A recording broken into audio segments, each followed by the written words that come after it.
শুনক এইটো এটা ভাল লক্ষণ কাজিয়াটো হয়তো হ'ব নালাগিছিল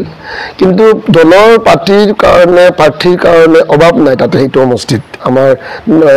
দক্ষিণ কৰিমগঞ্জত তাতে প্ৰায় 9-10জন প্ৰাৰ্থী এইটো পাৰ্টিৰ কাৰণে হ'ব লক্ষণ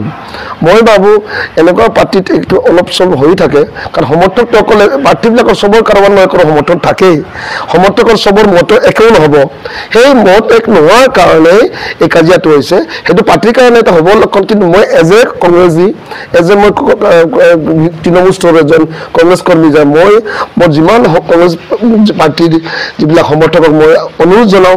আপোনালোকে যাতে প্ৰাৰ্থী যোনে পাক আমাৰ কংগ্ৰেছীয়ে পাক কোনোবা জনে পাব তাৰ মানে আমি ভাই বন্ধুবিলাক কাজিয়া কৰিব নাপায় এইটো বেয়া কথা মই অনুৰোধ কৰিম আপোনালোকে সুন্দৰভাৱে চলাই লৈ যাওক আমাৰ সমষ্টিখন কোনোবা জনে কোনোবা পাবতো বাকী 10জনটো নাপায় কিন্তু নিজৰ ভাতৃত্ববোধটো যাতে শেষ নহয় এজনে পালে এজনে কালি সেইটো নহ'ব নোৱাৰে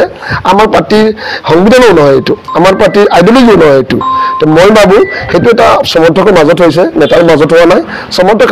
আৱেগত আহি এইটো কামটো হৈছে কিন্তু আশা কৰোঁ অহা দিনত এনেকুৱা কাজিয়া কতো নহয়